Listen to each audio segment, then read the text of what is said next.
जय श्री कृष्णा भक्तों। श्रीमद् भगवद गीता अध्याय 2 का नाम सांख्य योग है।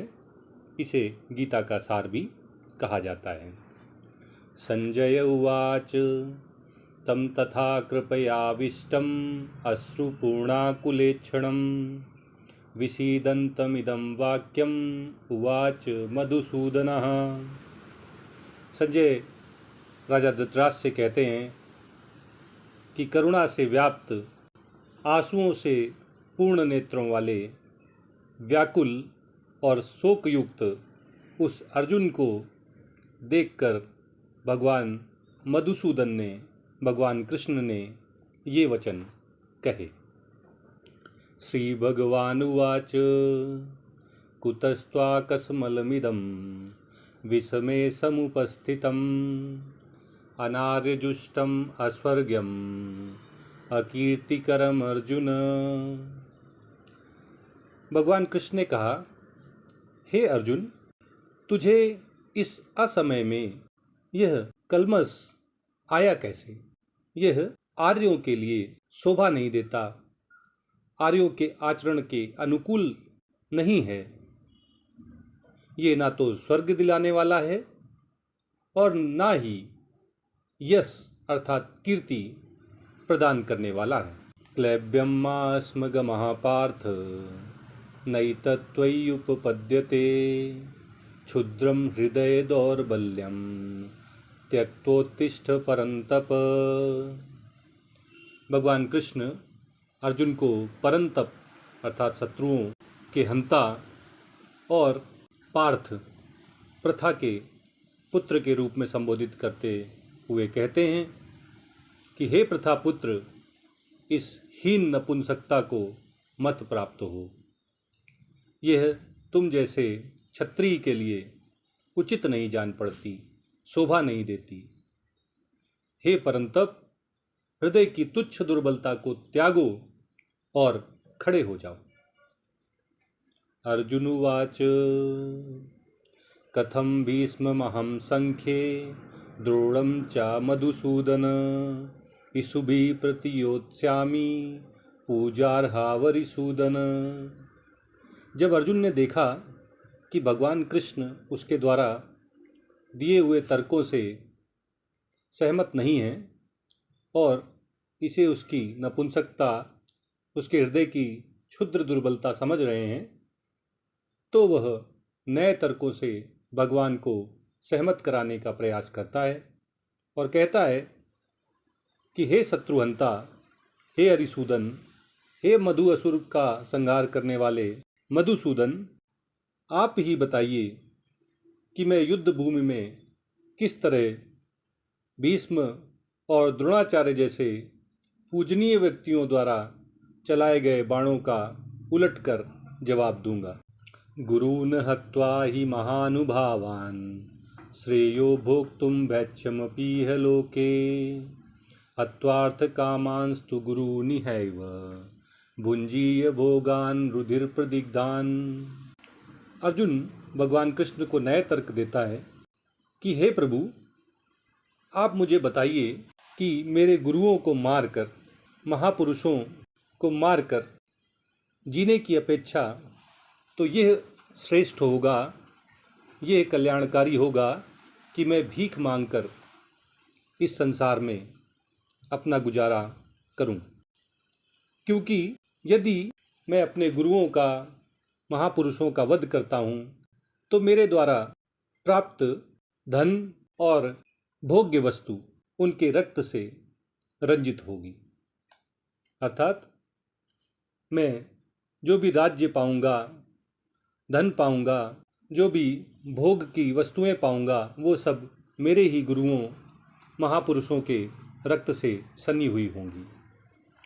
न चैतद्विद्मः कतरन्नो गरीयो यद वा जयेम यदि वा नो जयेयुः यानेव हत्वा न जिजीविषामः ते अवस्थिता प्रमुखे धार्तराष्ट्राः। अर्जुन भगवान कृष्ण से कहता है कि हम यह भी नहीं जानते हैं कि हमारे लिए युद्ध करना श्रेष्ठ है या युद्ध ना करना श्रेष्ठ है।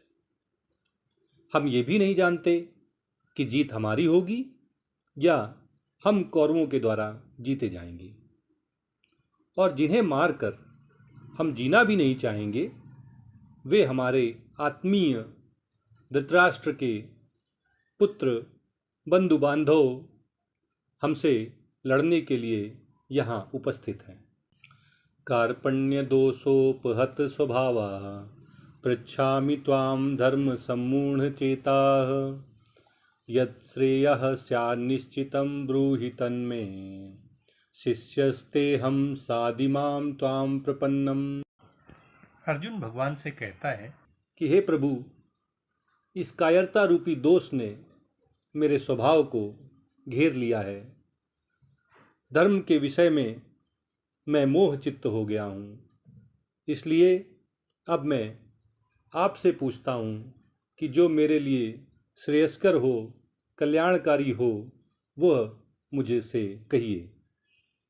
मैं आपका शिष्य हूँ, आपकी शरण में आ गया हूँ।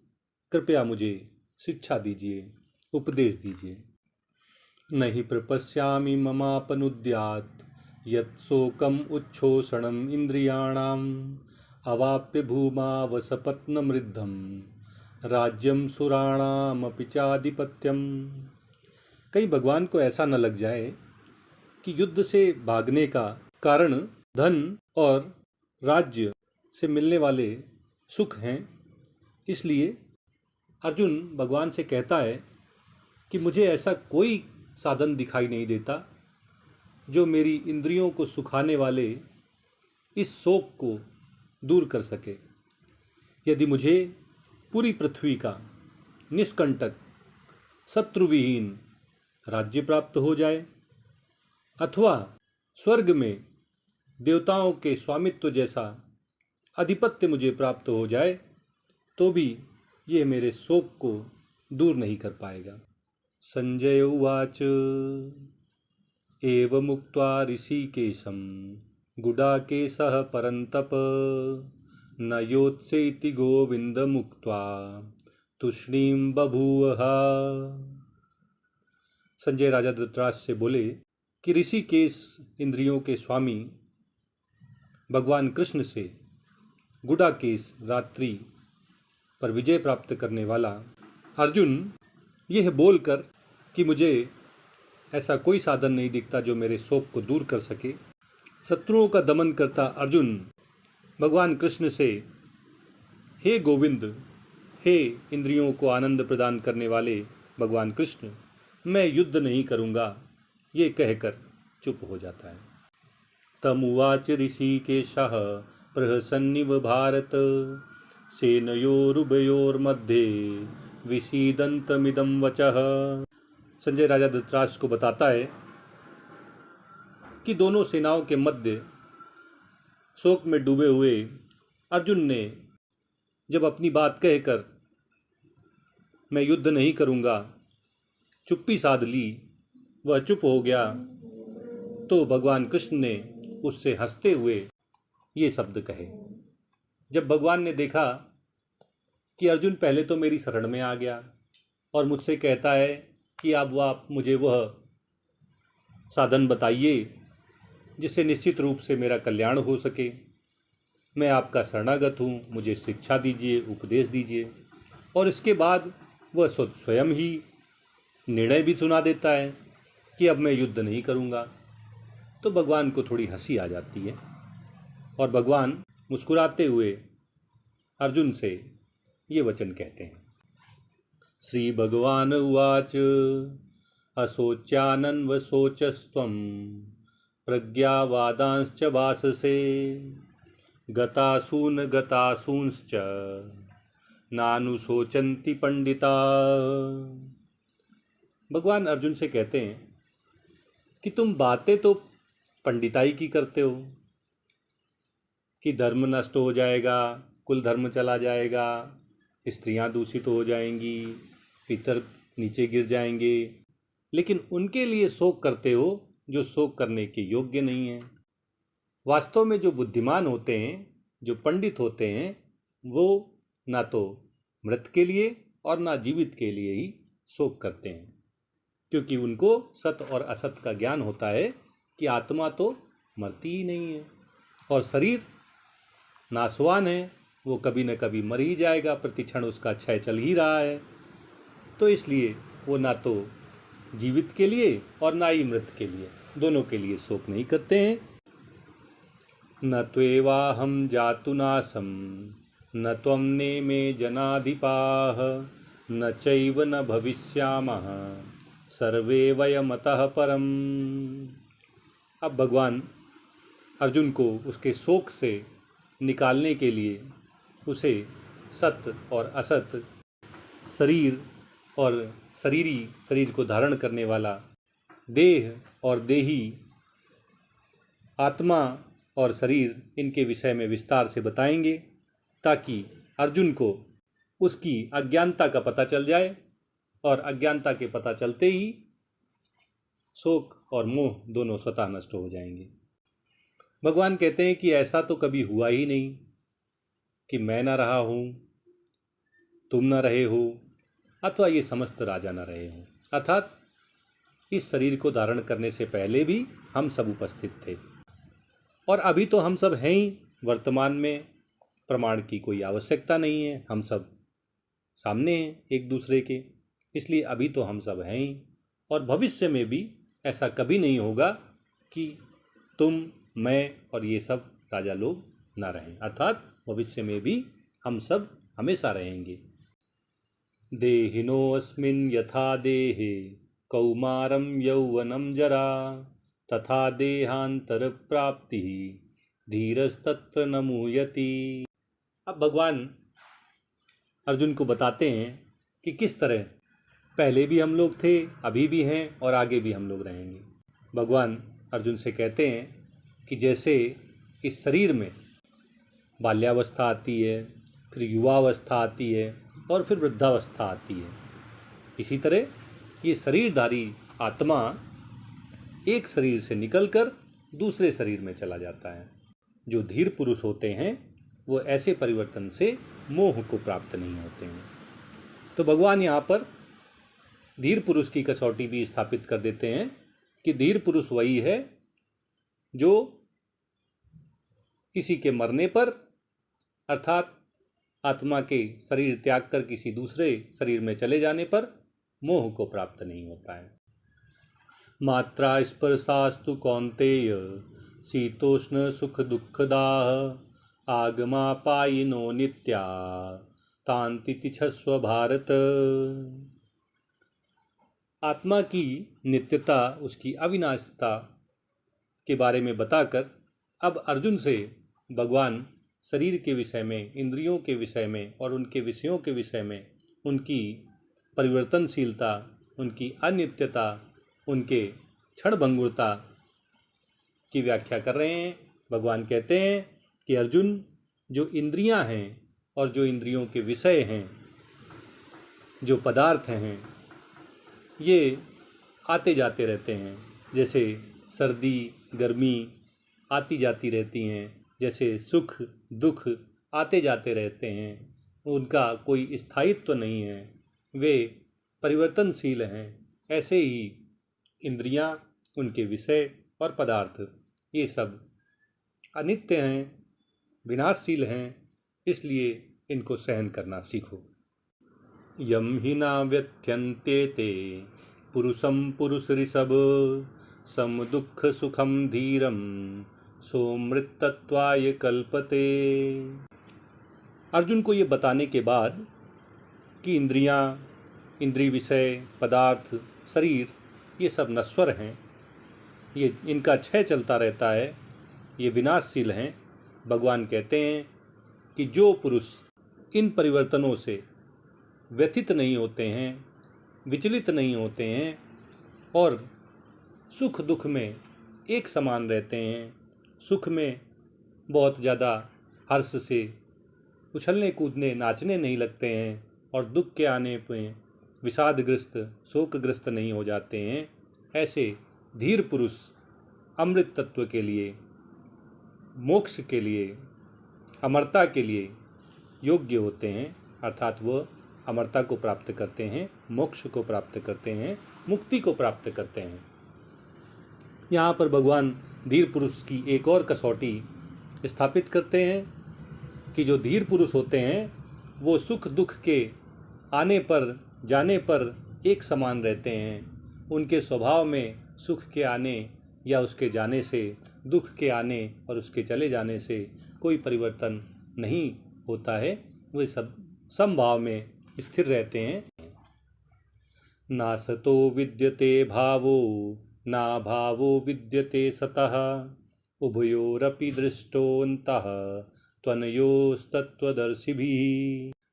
अब भगवान अपनी बात न कह के तत्वदर्शियों द्वारा जो सिद्ध किया गया है, तत्व के विवेचन से उसकी पड़ताल करके जो निष्कर्ष तत्वदर्शियों द्वारा निकाला गया है, उसको अर्जुन को बताते हुए भगवान कृष्ण कहते हैं कि तत्वदर्शियों ने सत्य और असत, आत्मा और शरीर, देह और देही, शरीर और शरीरी के अध्ययन से ये निष्कर्ष निकाला है कि जो असत है, शरीर है, इंद्रियां हैं, भौतिक पदार्थ हैं, इनका स्थायित्व तो नहीं रहता है, ये परिवर्तनशील रहते हैं, इनका क्षय होता रहता है। लेकिन जो सत्य है, आत्मा है, यह क्षीण नहीं होता है, इसका अभाव नहीं होता है, यह अपरिवर्तित रहता है, चिरस्थायी रहता है।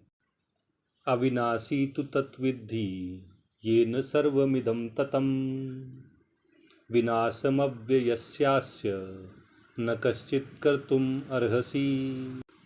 भगवान कृष्ण अर्जुन से कहते हैं कि ये जो अविनाशी है, इसने संपूर्ण जगत को व्याप्त कर रखा है। सारे संसार को व्याप्त करके ये अविनाशी आत्मा स्थित है, नित्य है, सनातन है, शाश्वत है। इसका विनाश करने में, इसको नष्ट करने में कोई भी सक्षम नहीं है, समर्थ नहीं है। कोई भी इसका नाश नहीं कर सकता है, कोई भी इसको नष्ट नहीं कर सकता है। अंतवंत इमे देहा नित्यस्योक्ता शरीरिणः अनाशिनो प्रमेयस्य तस्मात् युध्यस्व भारत। अर्जुन के शोक का कारण यह मानना था कि वह अपने आत्मीजनों को मार देगा, उसके स्वजनों का नाश हो जाएगा, उनकी हत्या हो जाएगी, वे मर जाएंगे। तो भगवान पहले आत्मा के विषय में बताकर कि इसका विनाश करने में कोई सक्षम नहीं है, कोई इसको नष्ट नहीं कर सकता है। फिर शरीर के बारे में बताते हैं कि भौतिक शरीर का अंत निश्चित है। आत्मा जहाँ अविनाशी है, अप्रमेय है, स्वतः प्रमाणित है, इंद्रिय और इसके विषयों के द्वारा इसे नहीं जाना जा सकता है। यह नित्य है, सदैव रही है, पहले भी थी, अब भी है और आगे भी बनी रहेगी। ऐसे आत्मा जिस शरीर को धारण करती है, वह शरीर विनाशशील है, अंत को प्राप्त होता है, प्रतिक्षण उसका क्षय होता रहता है, उसे बचा कर नहीं रखा जा सकता है। इसलिए हे अर्जुन, हे भरतवंशी, तुम युद्ध करो। क्योंकि युद्ध से विमुख हो रहे थे अर्जुन, इसलिए भगवान कहते हैं युद्ध करो। युद्ध के लिए उकसावा देना यहाँ उनका उद्देश्य नहीं है, बल्कि एक क्षत्रिय के रूप में अपने कर्तव्य का अर्जुन पालन करे, अपने कर्तव्य कर्म के लिए वह तैयार हो जाए, उत्साह से भर जाए। यही कृष्ण भगवान का उद्देश्य है। य एनं वेत्ति हन्तारं यश्चैनं मन्यते हतम् उभौ तौ न विजानीतो नायं हन्ति न हन्यते। भगवान कृष्ण कहते हैं कि जो आत्मा को मारने वाला समझता है और जो इसे मरा हुआ समझता है, वे दोनों ही यह नहीं जानते कि यह आत्मा न तो मारता है और न मरता है। अर्थात वे आत्मा विषयक ज्ञान को नहीं जानते हैं, अज्ञानी हैं।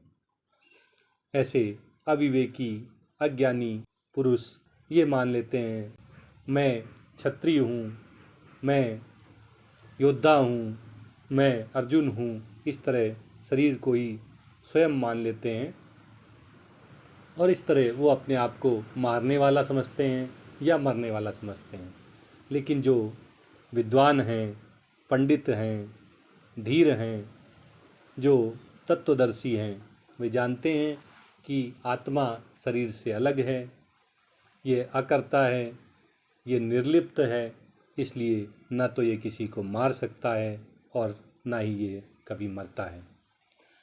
न जायते म्रियते वा कदाचिन् नायं भूत्वा भविता वा न भूयः अजो नित्यः शाश्वतोऽयं पुराणो न हन्यते हन्यमाने शरीरे। अब भगवान जो 19वें श्लोक में उन्होंने कहा था कि आत्मा न तो मरता है न मारता है, उसी की व्याख्या करते हुए और अधिक स्पष्टता से अर्जुन को बताते हैं कि जैसे शरीर उत्पन्न होता है, बढ़ता है, कुछ काल तक स्थायी रहता है, फिर कुछ विकार उत्पन्न करता है, बच्चे पैदा करता है, फिर इसका क्षय होना शुरू होता है और फिर यह नष्ट हो जाता है। इस प्रकार शरीर में जो परिवर्तन होते हैं, ये परिवर्तन आत्मा में नहीं होते हैं। आत्मा न तो कभी जन्म लेता है, अजन्मा है, न ही कभी इसकी मृत्यु होती है, क्योंकि जिस मृत्यु उसी की होती है जिसका जन्म होता है, और आत्मा तो जन्म ही नहीं लेता है। ये भूतकाल में भी था, वर्तमान में भी है और भविष्य में भी रहेगा। यह अजन्मा है, नित्य है, सभी कालों में ये उपस्थित रहा है, ये शाश्वत है, ये सनातन है और ये पुराण है, पुरातन है, अनादि है। शरीर के मारे जाने पर भी यह मारा नहीं जाता है, ये मरता नहीं है। वेदा विनाशिनं नित्यं य एनम् अजम् अव्ययं कथं स पुरुषः पार्थ कं घातयति हन्तिकम्। भगवान कृष्ण अर्जुन को प्रथा पुत्र के रूप में संबोधित करते हैं और उसे समझाते हैं कि जो ये जान लेता है कि आत्मा अविनाशी है, नित्य है, सनातन है, अजन्मा है, शाश्वत है, ये क्षीण नहीं होती है, इसका अपक्षय नहीं होता है, ये अव्यय है, वह भला कैसे किसी को मार सकता है या मरवा सकता है। वासांसि जीर्णानि यथा विहाय नवानि गृह्णाति नरोपराणि तथा शरीराणि विहाय जीर्णानि अन्यानि संयाति नवानि देहि।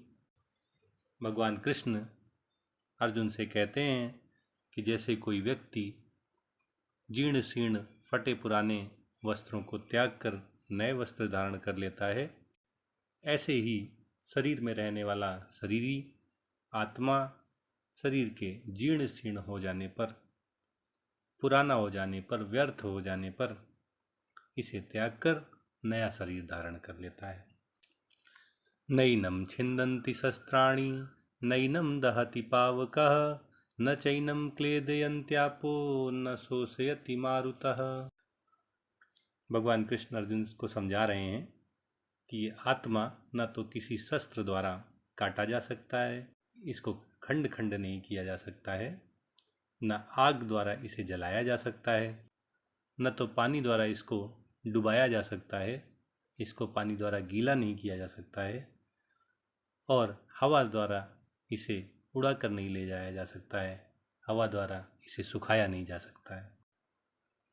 अच्छेद्योऽयम् अदाह्योऽयम् अक्लेद्यो शोष्येव च नित्यः सर्वगतः स्थाणुः अचलोऽयं सनातनः।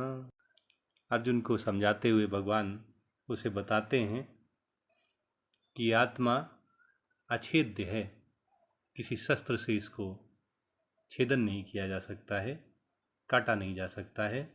ये अदाह्य है, इसको आग द्वारा जलाया नहीं जा सकता है, इसका दहन नहीं किया जा सकता है। यह अक्लेद्य है, इसे पानी द्वारा भिगोया नहीं जा सकता है, डुबोया नहीं जा सकता है। यह अशोष्य है, इसे हवा द्वारा सुखाया नहीं जा सकता है, उड़ा कर ले नहीं जाया जा सकता है। ये आत्मा नित्य है, कभी भी ऐसा नहीं रहा है कि ये ना रही हो। ये सर्वगत है, सर्वव्यापी है, ये स्थाणु है, ये चलती फिरती नहीं है, एक स्थान से दूसरे स्थान पे नहीं जाती है। ये अचल है, ये स्थिर है, ये ऊपर नीचे एक ही स्थान पर हिलती डुलती नहीं है, इसमें कंपन नहीं होते हैं। और यह सनातन है, इसमें कोई विकार नहीं होते हैं, ये बूढ़ी नहीं होती है, ये रोगी नहीं होती है, सदैव एक जैसी बनी रहती है। अव्यक्तोऽयम् अचिन्त्योऽयम् अविकार्योऽयम् उच्यते तस्मादेवं विदित्वैनं नानुशोचितुम् अर्हसि। भगवान कृष्ण अर्जुन से कह रहे हैं कि चूंकि आत्मा अव्यक्त है, ये दिखाई नहीं देती है, ये अचिंत्य है, ये कल्पना का विषय नहीं है, अविकारी है, इसमें कोई परिवर्तन नहीं होता है, अपरिवर्तनशील है, इसलिए तुम्हें ये जानकर कि तुम शरीर नहीं हो, आत्मा हो, शरीर के लिए शोक नहीं करना चाहिए। अथ चैनम नित्य जातम नित्यम वा मन्यसे मृतम तथापि त्वं महाबाहो नैनं शोचितुमर्हसि। भगवान अर्जुन को आत्मा के विषय में विस्तार से बताते हैं, पर उन्हें लगता है कि कहीं ऐसा तो नहीं कि चूंकि आत्मा अव्यक्त है, अचिंतनीय है, अविकारी है, इसलिए अर्जुन उसे समझ नहीं पा रहा है। इसलिए भगवान उससे कहते हैं कि यदि फिर भी तुम ऐसा मानते हो कि आत्मा नित्य जन्म लेती है और नित्य यह मर जाती है, इसकी मृत्यु हो जाती है, तब भी हे महाबाहो, हे बलिष्ठ भुजाओं वाले अर्जुन, तुम्हें शोक करने की आवश्यकता नहीं है, तुम्हारे शोक का कोई कारण नहीं है, क्योंकि थोड़े से रसायनों की क्षति से, थोड़े से पदार्थों के नष्ट हो जाने में शोक करना उचित नहीं है। जातस्य हि ध्रुवो मृत्युर्ध्रुवं जन्म मृतस्य च तस्माद् परिहार्यर्थे न त्वं शोचितुमर्हसि। भगवान अर्जुन से कह रहे हैं कि जिसने भी जन्म लिया है उसकी मृत्यु निश्चित है, और जिसकी मृत्यु होती है उसका पुनर्जन्म भी निश्चित है, और यह सतत चलने वाली प्रक्रिया है, अबाध रूप से चलने वाली प्रक्रिया है। इसे समाप्त नहीं किया जा सकता है, इसे बदला नहीं जा सकता है, ये अपरिहार्य है। इसलिए इसके विषय में तुम्हें सोचने की आवश्यकता नहीं है, तुम्हें शोक करने की कोई जरूरत नहीं है। अव्यक्तादीनि भूतानि व्यक्तमध्यानि भारत अव्यक्त निधनान्येव तत्र का परिदेवना। भगवान अर्जुन से कहते हैं कि आत्मा शरीर में आने से पहले अव्यक्त होती है, अदृश्य होती है, दिखाई नहीं देती है, और शरीर में आने के बाद शरीर के रूप में ये दिखाई देने लगती है, और फिर शरीर का अंत हो जाने पर, शरीर नष्ट हो जाने पर यह फिर से अव्यक्त अवस्था में चली जाती है, दिखाई नहीं देती है। इस प्रकार यह प्रक्रिया सतत चलती रहती है। आत्मा अव्यक्त से व्यक्त, व्यक्त से अव्यक्त, और फिर अव्यक्त से व्यक्त होती रहती है। इस प्रकार इसके विषय में शोक करने की आवश्यकता नहीं है, ये प्रक्रिया सतत चलती रहती है। आश्चर्यवत् पश्यति कश्चिदेनम् आश्चर्यवत् वदति तथैव चान्यः आश्चर्यवत् च एनम् अन्यः शृणोति श्रुत्वापि एनं वेद न चैव कश्चित्।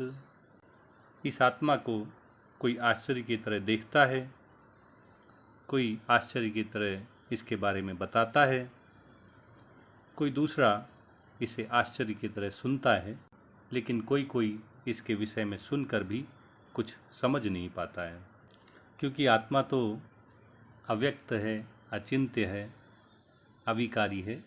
इसलिए भला कोई इसे कैसे देखेगा? आश्चर्य की तरह। कोई इसके बारे में कैसे बताएगा? आश्चर्य की तरह। कोई इसके बारे में कैसे सुनेगा? आश्चर्य की तरह। और जो अविवेकी हैं, अज्ञानी हैं, अल्पज्ञ हैं, वे सुनकर भी आत्मा के विषय में कुछ समझ नहीं पाते हैं, क्योंकि ये इंद्रियों का विषय भी नहीं है और ये मन का विषय भी नहीं है, बुद्धि का विषय भी ये नहीं।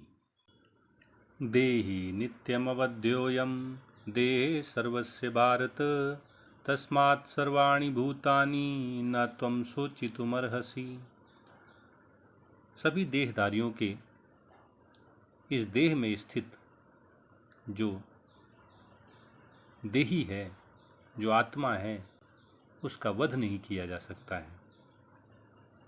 इसलिए सभी प्राणियों के विषय में, सभी लोगों के विषय में, हे अर्जुन, तुम्हें शोक करने की आवश्यकता नहीं है।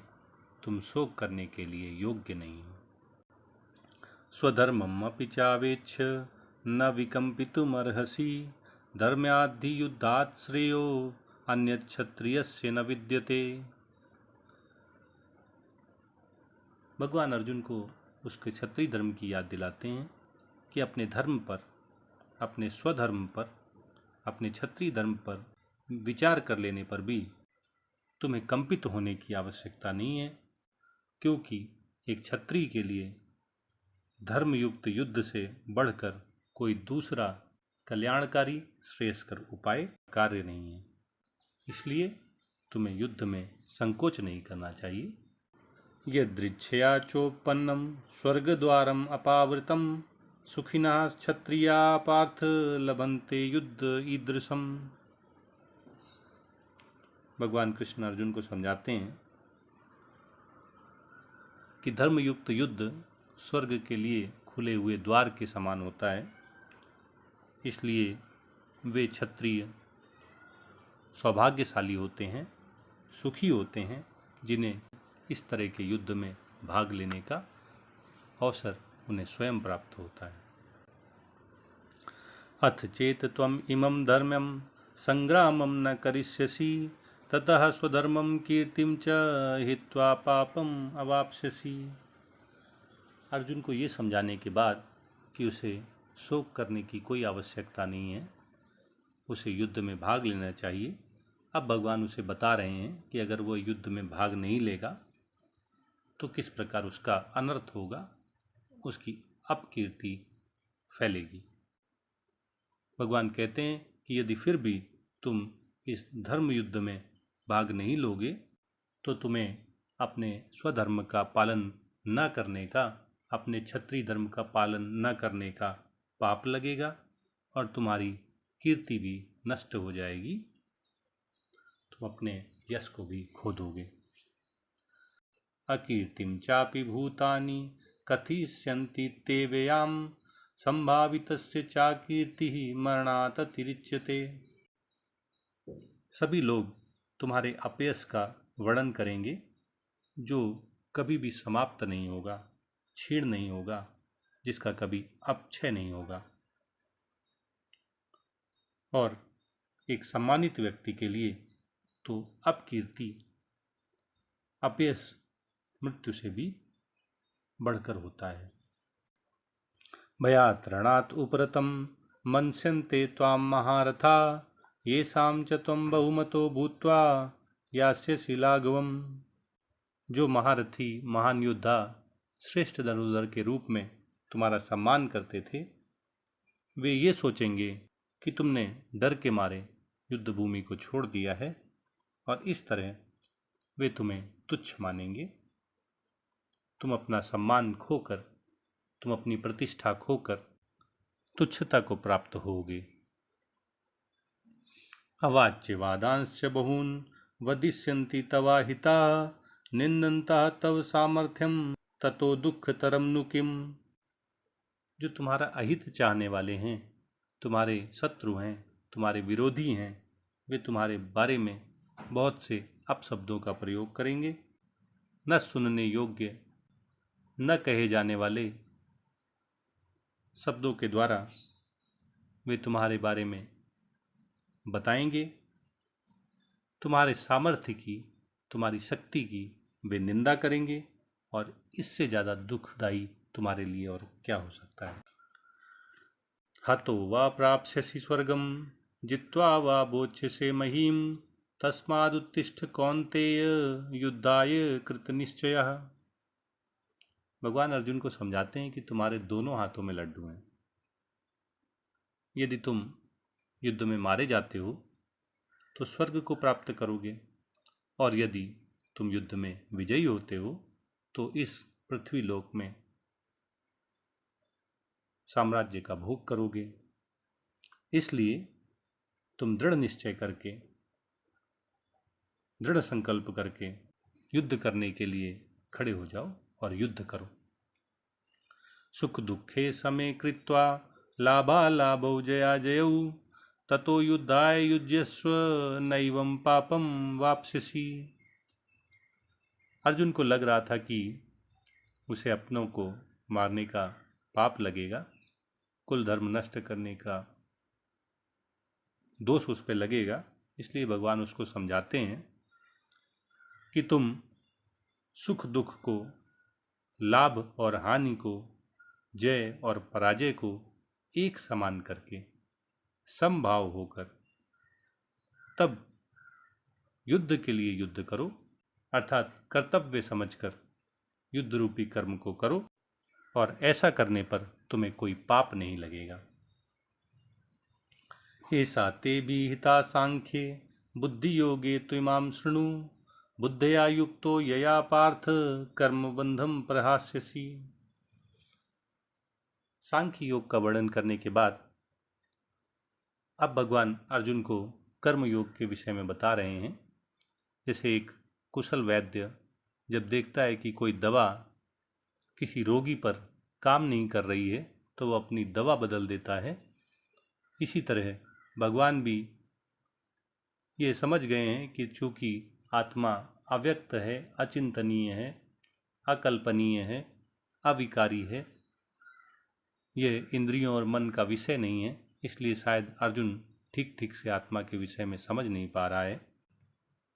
इसलिए भगवान उसे कर्म योग की, बुद्धि योग की, स्थिर बुद्धि के प्राप्त हो जाने की महिमा का वर्णन करते हुए कहते हैं कि मैंने तुम्हें सांख्य के विषय में विस्तार से बता दिया है, अब तुम बुद्धि योग के विषय में मैं जो बताता हूँ उसे सुनो, क्योंकि ऐसी बुद्धि से युक्त होकर हे प्रथापुत्र तुम कर्मों के बंधन से मुक्त हो जाओगे। नेहा विक्रम नाशोस्ति प्रत्यवायो न विद्यते स्वल्पमपि यस्य धर्मस्य त्रायते महतो भयात्। कर्मयोग की महिमा का वर्णन करते हुए भगवान अर्जुन से कहते हैं कि बुद्धि योग में, कर्म योग में किए गए जो प्रयास हैं इनका कभी नाश नहीं होता है, ये कभी नष्ट नहीं होते हैं, और इनका कोई उल्टा असर भी नहीं होता है, इनका कोई रिएक्शन नहीं होता है। और इस पथ पर कर्मयोगी जो थोड़ी सी भी प्रगति करता है तो उसकी महान भय से रक्षा होती है। जन्म और मरण रूपी जो महान भय है इससे उसकी रक्षा हो जाती है। व्यवसायात्मिका बुद्धि एका इह कुरु नंदन बहुशाखा ही अनंताश्च बुद्धया अव्यवसायिनाम। भगवान कृष्ण कहते हैं कि जो कर्म योग का पालन करते हैं उनकी बुद्धि स्थिर हो जाती है, निर्णय लेने की उनकी क्षमता बढ़ जाती है, उनकी बुद्धि एकाग्र हो जाती है। और जो निष्काम भाव से कर्म करना नहीं जानते हैं उनकी बुद्धि कई शाखाओं में, असीम में बटी रहती है, विभक्त रहती है। यामिमां पुष्पितां वाचं प्रवदन्ति अविपश्चितः वेदवादरताः पार्थ नान्यत अस्ति वादिनः। भगवान कृष्ण अर्जुन को पार्थ कह के संबोधित करते हैं कि हे प्रथापुत्र, जो लोग वेदों के कर्मकांड के प्रति अत्यधिक आसक्त रहते हैं, भौतिक ऐश्वर्यों और भोगों में जिनकी अत्यधिक आसक्ति होती है, ऐसे अल्पज्ञ, अज्ञानी, अविवेकी लोग इच्छाओं की पूर्ति के अतिरिक्त इस जीवन का कोई लक्ष्य नहीं समझते हैं और कर्मकांड भाग में दी हुई पुष्पित बनावटी भाषा के प्रति अत्यधिक आसक्त रहते हैं। कामात्मानः स्वर्गपरा जन्म कर्म फल प्रदाम क्रिया विशेष बहुलाम भोगैश्वर्य गतिम प्रति। और जो वेदों के कर्मकांड भाग में अत्यधिक आसक्त रहते हैं, ऐसे लोग स्वयं को इच्छा ही समझ लेते हैं। वो मानते हैं कि इच्छाओं की पूर्ति के अतिरिक्त इस जीवन का कोई लक्ष्य नहीं है, कोई उद्देश्य नहीं है। ऐसे लोग स्वर्ग प्राप्ति के लिए व्याकुल रहते हैं ताकि वे अपने ऐश्वर्य और अपने भोगों में वृद्धि कर सकें। वे अपने कर्मों के फल के रूप में उत्तम जन्म चाहते हैं और ऐश्वर्य और भोग में वृद्धि हो सके, इसके लिए अत्यधिक क्रियाशील रहते हैं, यज्ञ करते रहते हैं, तपस्या करते रहते हैं, दान करते रहते हैं, व्रत करते रहते हैं। भोग ऐश्वर्य प्रसक्तानाम तया अपहृत चेतसाम व्यवसायात्मिका बुद्धि समाधौ न विधीयते। जो ऐसे भोग और ऐश्वर्य में आसक्ति रखने वाले लोग हैं, जिनका चित्त भोग और ऐश्वर्य चाहने वाली इच्छाओं के द्वारा हर लिया गया है, उनकी निश्चयात्मक बुद्धि एकाग्र नहीं होती है, उनका मन आत्मा में संतोष नहीं प्राप्त करता है, उन्हें समाधि नहीं प्राप्त होती है, उनकी बुद्धि स्थिर नहीं होती है, एकाग्र नहीं होती है। त्रैगुण्य विषया वेदा निस्त्रय गुण्यो भवार्जुन निर्द्वंदो नित्य सत्वस्थो निर्योग क्षेम आत्मवान। भगवान कृष्ण अर्जुन को समझाते हैं कि वेदों के कर्म कांड भाग में मुख्यतः प्रकृति के 3 गुणों का वर्णन है, सतोगुण, रजोगुण और तमोगुण, और उसे आज्ञा देते हैं कि वह इन तीनों गुणों से ऊपर उठ जाए, सतोगुण, रजोगुण और तमोगुण से रहित हो जाए। और इसका उपाय भी उसे बताते हैं कि तुम निर्द्वंद हो जाओ, संशय रहित हो जाओ, नित्य सत्वस्थ हो जाओ, सदैव परमात्मा रूपी सत्य का स्मरण रखो,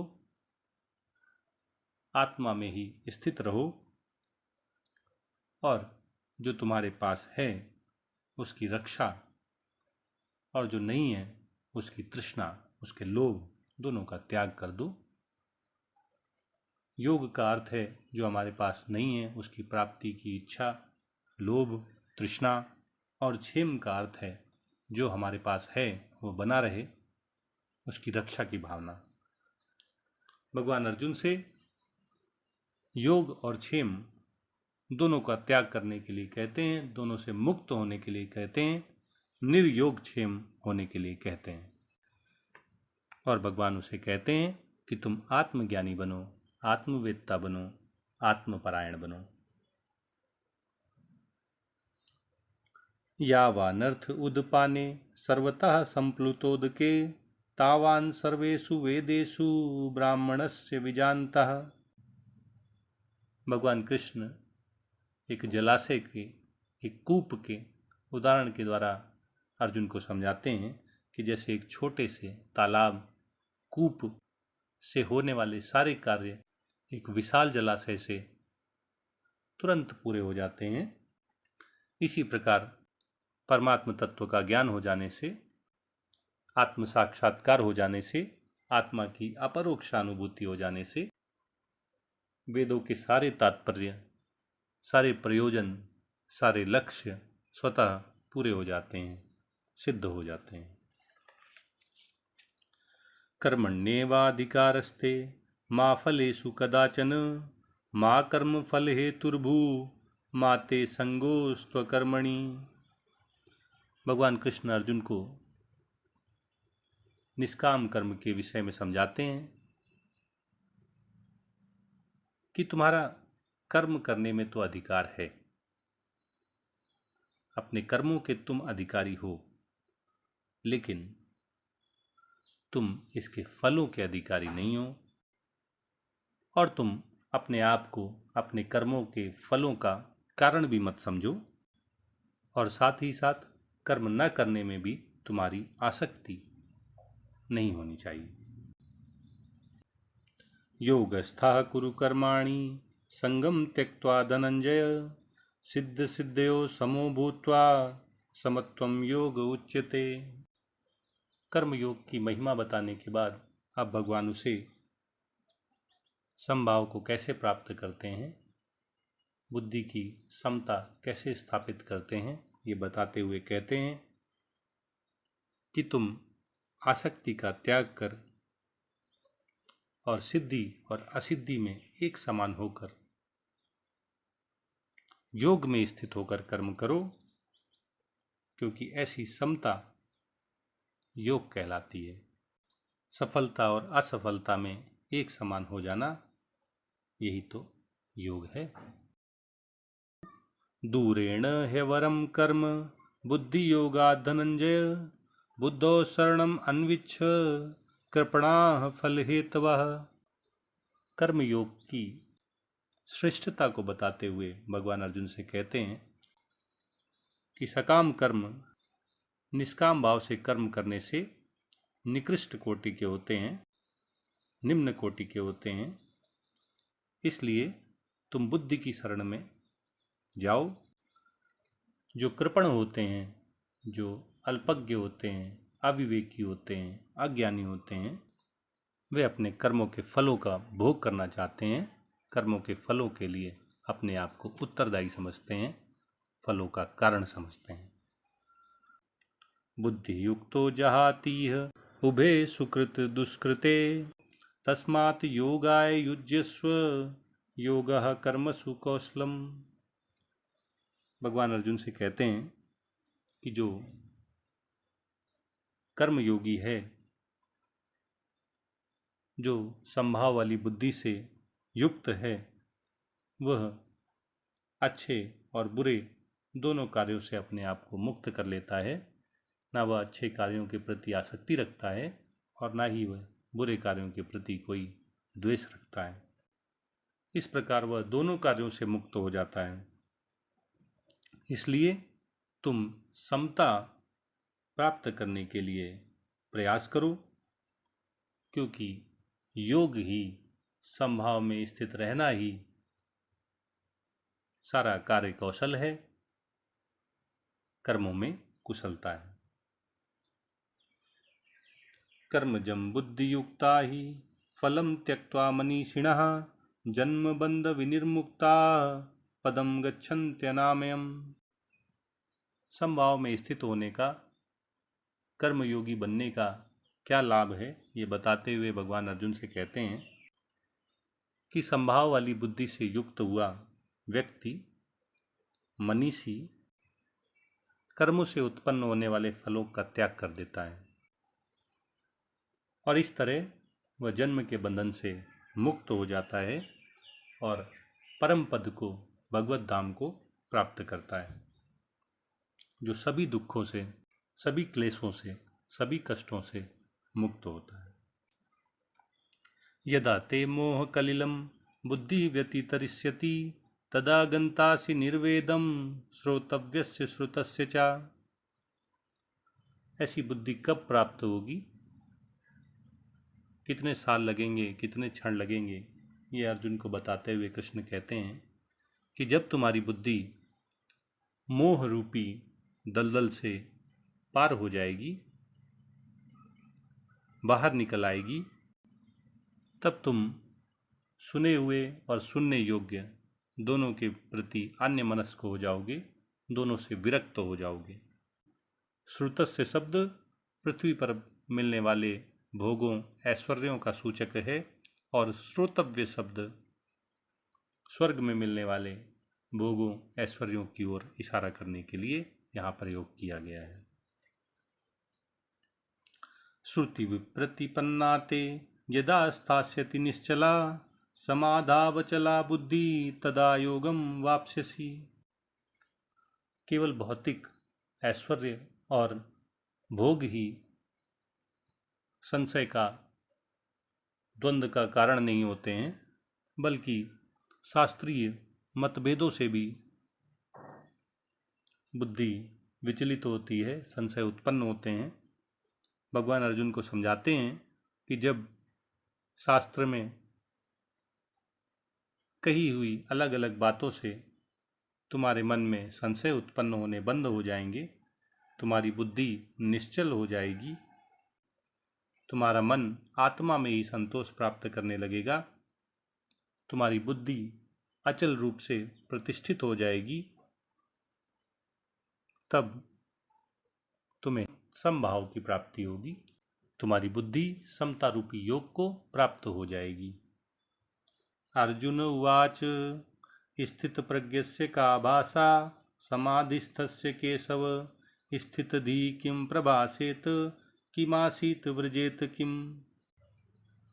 भगवान द्वारा बताई गई कर्मयोग की महिमा का, कर्मयोग से मिलने वाले लाभों का अर्जुन के ऊपर असर दिखाई दे रहा है।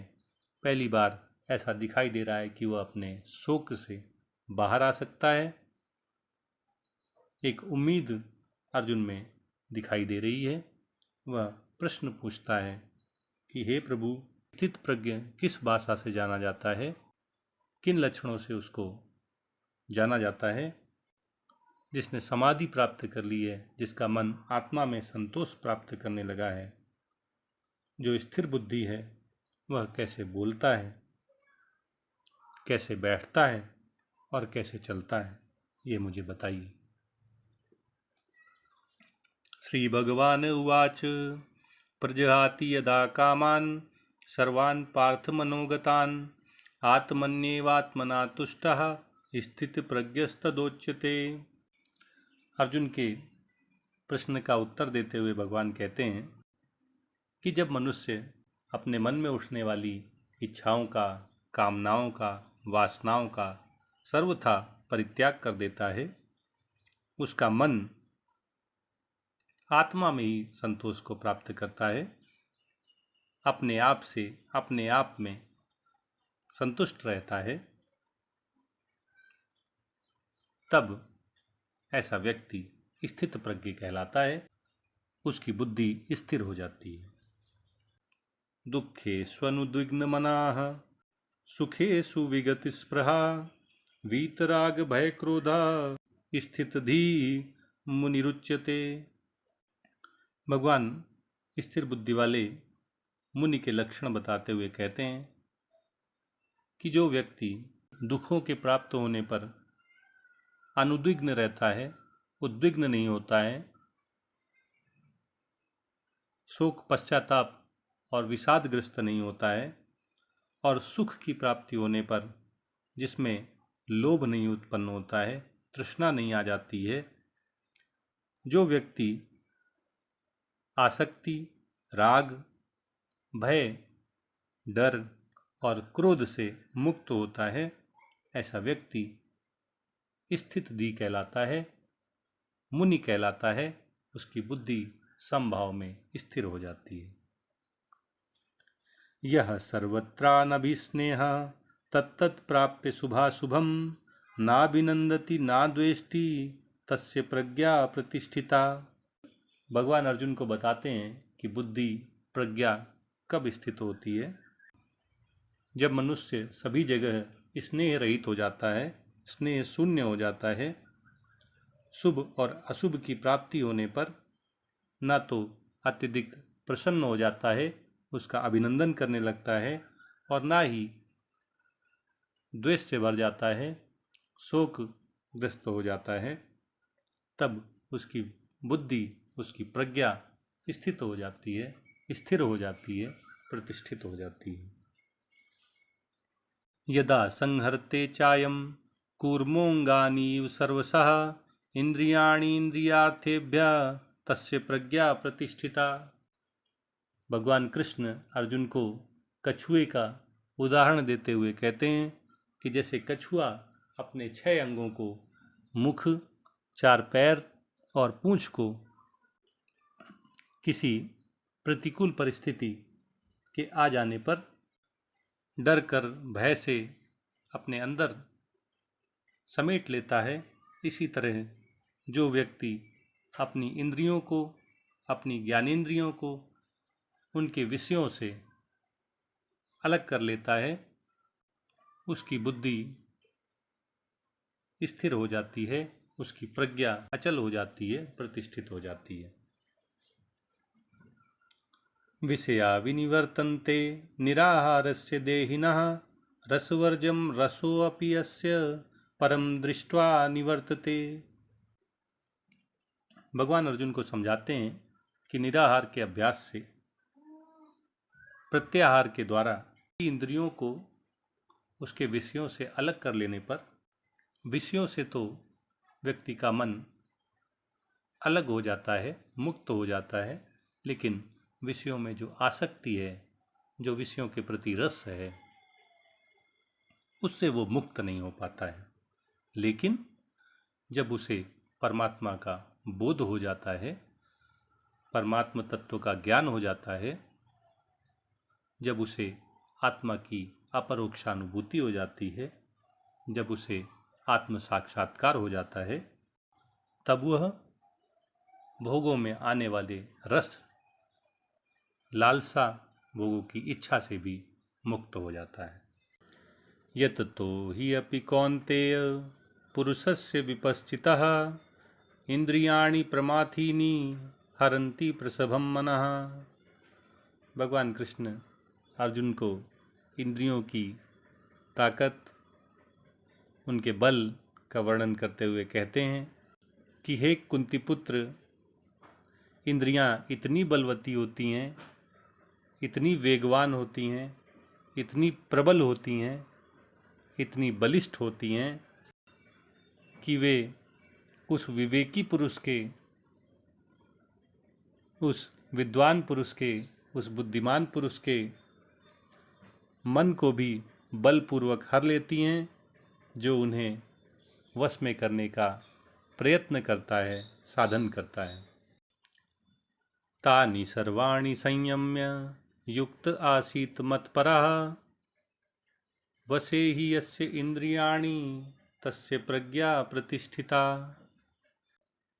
अर्जुन को यह बताने के बाद कि इंद्रियां बड़ी बलिष्ठ होती हैं, वेगवान होती हैं,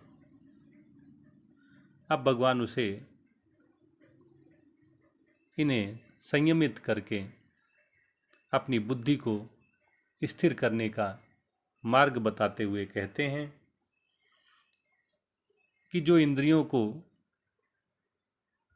अपने वश में कर लेता है, इंद्रिय संयमन करता है और मुझे ही अपने जीवन का लक्ष्य बना लेता है, मतपर हो जाता है, मुझ में ही परम आनंद की प्राप्ति करता है, ऐसा व्यक्ति जिसकी इंद्रियां उसके वश में हो जाती हैं, उसकी बुद्धि स्थिर हो जाती है, अचल हो जाती है, प्रतिष्ठित हो जाती है। ध्यायतो विषयान् पुंसः संगस्तेषुपजायते संगात् संजायते कामः कामात् क्रोधो विजायते। भगवान कृष्ण अर्जुन को मनुष्यों के पतन का कारण, पतन का मार्ग एक श्रृंखला, एक सीढ़ी के रूप में समझा रहे हैं। भगवान कहते हैं कि जब मनुष्य विषय भोगों का चिंतन करने लगता है तो उन विषय भोगों के प्रति उसके मन में आसक्ति उत्पन्न हो जाती है, राग पैदा हो जाता है, प्रीति उत्पन्न हो जाती है, जो आगे चलकर काम वासना के रूप में, इंद्रिय तृप्ति की इच्छा के रूप में बलवती हो जाती है। और इस काम वासना के पूरी न हो पाने पर, कोई बाधा आ जाने पर कोई विघ्न पड़ जाने पर मनुष्य में क्रोध उत्पन्न होता है। क्रोधात् भवति सम्मोहः, सम्मोहात् स्मृति विभ्रमः, स्मृति भ्रंशात् बुद्धिनाशो, बुद्धिनाशात् प्रणश्यति। भगवान अर्जुन से मनुष्यों के पतन की श्रृंखला का वर्णन कर रहे हैं। भगवान ने बताया कि विषयों का चिंतन करने से उनमें आसक्ति पैदा हो जाती है, राग उत्पन्न हो जाता है, जो आगे बढ़कर काम वासना का रूप ले लेता है। और जब इंद्रिय तृप्ति नहीं हो पाती है, काम वासना पूरी नहीं हो पाती है, तब मनुष्य में क्रोध उत्पन्न होता है। इस क्रोध से मनुष्य में मूढ़ता छा जाती है, वह सम्मोह में फंस जाता है, उसे भले बुरे का ज्ञान नहीं रह जाता है। सम्मोह के फलस्वरूप शास्त्रों और गुरुओं से सीखी हुई शिक्षा, स्मृति भ्रम में पड़ जाती है, नष्ट हो जाती है।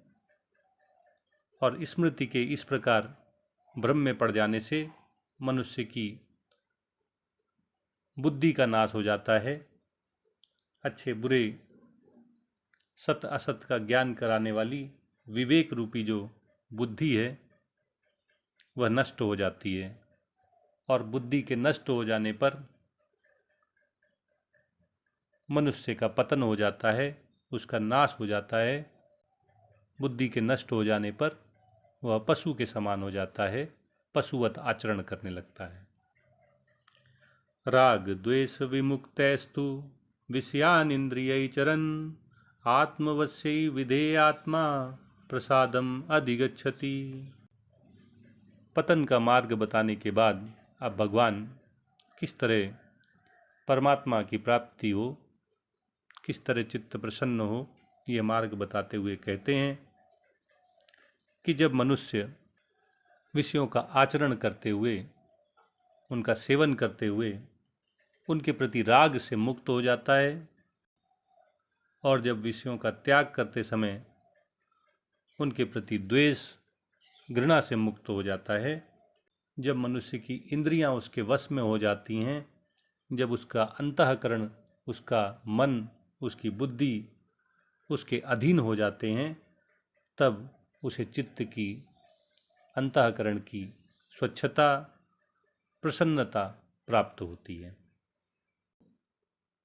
प्रसादे सर्वदुःखानां हानिरस्योपजायते, प्रसन्नचेतसो हि आशु बुद्धि पर्यवतिष्ठते। भगवान कृष्ण अर्जुन को समझाते हैं कि जब मनुष्य विषयों के प्रति आसक्ति, राग से रहित हो जाता है, जब विषयों का त्याग करते समय उसमें द्वेष नहीं रहता, घृणा नहीं रहती, उसकी इंद्रियां, उसका मन, उसकी बुद्धि उसके वश में हो जाती है, तब उसे अंतःकरण की स्वच्छता, निर्मलता, प्रसन्नता की प्राप्ति होती है। और इस प्रसन्नता की प्राप्ति होने पर मनुष्य के सभी दुख नष्ट हो जाते हैं, खत्म हो जाते हैं। और ऐसे प्रसन्न चित्त वाले व्यक्ति की, ऐसे कर्मयोगी की बुद्धि शीघ्र ही परमात्मा में भली भांति स्थिर हो जाती है, अचल हो जाती है, प्रतिष्ठित हो जाती है। नास्ति बुद्धि अयुक्तस्य न चायुक्तस्य भावना, न चाभाव्यता शांति अशांतस्य कुतः सुखम। भगवान कृष्ण अर्जुन को समझाते हैं कि जो व्यक्ति अपनी इंद्रियों को अपने वश में नहीं कर पाता है, जो पुरुष अपने मन को जीत नहीं लेता है, उसकी बुद्धि की निर्णय लेने की क्षमता नष्ट हो जाती है। ऐसे व्यक्ति में निष्काम भाव से कर्म करने की कर्तव्य परायणता रूपी भावना भी खत्म हो जाती है, और ऐसे व्यक्ति के मन की चंचलता बनी रहती है, उसका मन शांति को प्राप्त नहीं होता है, शांत नहीं रहता है। और जिसका मन शांत नहीं है वह सुखी कैसे हो सकता है, अर्थात बिना शांति के सुख कैसे मिल सकता है, कैसे प्राप्त हो सकता है। इंद्रियाणाम ही चरताम यन्मनोनुविधीयते तदस्य हरति प्रज्ञाम वायु नावम इव अंबसी। भगवान कृष्ण अर्जुन को वायु और नाव का उदाहरण देकर समझा रहे हैं कि जैसे बिना नियंत्रण के पानी में तैर रही नाव को हवा वायु अपने साथ बहा ले जाती है, किनारे से दूर ले जाती है, इसी प्रकार जिस मनुष्य की इंद्रियां विषयों में आसक्त रहती हैं, विषय भोगों में लगी रहती हैं, उनमें से कोई एक इंद्री भी जिसके साथ मन अत्यधिक आसक्त रहता है, वह मनुष्य की बुद्धि को हर ले जाती है। मनुष्य की बुद्धि की निर्णय लेने की क्षमता को सत्य असत्य का ज्ञान कराने वाली, अच्छे बुरे का भेद बताने वाली विवेकवती बुद्धि को नष्ट कर देती है। उसकी बुद्धि व्यवसायत्मिका नहीं रह पाती है। तस्मात् यस्य महाबाहु निगृहीतानि सर्वशः इंद्रियाणि इंद्रियर्थेभ्यः तस्य प्रज्ञा प्रतिष्ठिता। अर्जुन को ये समझाने के बाद कि इंद्रियां किस तरह असंयमित रहने पर बुद्धि को नष्ट कर देती हैं, कैसे मनुष्य की निष्काम भाव से कर्म करने की भावना नष्ट हो जाती है, उसकी शांति नष्ट हो जाती है, उसके सुख खत्म हो जाते हैं, मनुष्य दुखी हो जाता है। अब भगवान अर्जुन को महाबाहो बलिष्ठ भुजाओं वाले कहकर संबोधित करते हुए इस निष्कर्ष पर लेकर आ रहे हैं कि जिस मनुष्य की, जिस व्यक्ति की इंद्रियां इंद्रिय विषयों से सब प्रकार से संयमित हो जाती हैं, निगृहीत हो जाती हैं, विषय भोगों से हट जाती हैं, उसकी बुद्धि स्थिर हो जाती है, उसकी प्रज्ञा अचल हो जाती है, प्रतिष्ठित हो जाती है। या निशा सर्वभूतानां तस्यां जागृति संयमी यस्यां जागृति भूतानि सा निशा पश्यतो मुनेः। भगवान कृष्ण अर्जुन से ज्ञानी और अज्ञानी के दृष्टिकोण का अंतर स्पष्ट करते हुए कहते हैं कि संपूर्ण प्राणियों के लिए जो रात्रि के समान है, परमात्मा के विषय में अज्ञान है, आत्मस्वरूप के प्रति अनभिज्ञता है, उस रात में संयमी व्यक्ति जागता है, अर्थात वो परमात्मा तत्व का ज्ञान प्राप्त करता है, आत्मस्वरूप का बोध पाता है, और जिसमें सभी प्राणी जागते हैं, अर्थात नाशवान सांसारिक सुखों की प्राप्ति में लगे रहते हैं, भोगों को भोगने में लगे रहते हैं, वस्तुओं का संग्रह करने में जुटे रहते हैं। मुनि मननशील कर्मयोगी उसे रात की तरह देखता है, अर्थात उनके प्रति अन्यमनस्क रहता है, विरक्त रहता है। आपूर्यमाणम् अचल प्रतिष्ठम समुद्रमापः प्रविशन्ति यद्वत् तद्वत् कामायं प्रविशन्ति सर्वे स शांतिम् आपनोति न काम कामी। भगवान कृष्ण समुद्र का उदाहरण देकर अर्जुन को समझा रहे हैं कि जो व्यक्ति इच्छाओं से विचलित नहीं होता है, इच्छाओं को पूरी करने में नहीं लग जाता है, उसे ही शांति प्राप्त होती है। भगवान कहते हैं कि जैसे जिस तरह जल से परिपूर्ण अचल प्रतिष्ठित समुद्र में नदियाँ प्रवेश करती हैं, लेकिन समुद्र में कोई परिवर्तन नहीं आता है, कोई हलचल नहीं होती है, वह शांत बना रहता है। इसी प्रकार जो व्यक्ति इंद्रिय तृप्ति की इच्छाओं से विचलित नहीं होता है, सदैव शांत रहता है, स्थिर रहता है, वही शांति प्राप्त करता है। वह नहीं जो ऐसी इच्छाओं को पूरी करने में लगा रहता है, चेष्टा करता रहता है। विहाय कामान यह सर्वान् पुमान् चरति निस्पृहा निर्ममो निरहंकारः स शांतिम अधिगच्छति। भगवान कृष्ण अर्जुन को शांति प्राप्त करने का, मोक्ष प्राप्त करने का, निर्वाण प्राप्त करने का मार्ग बता रहे हैं।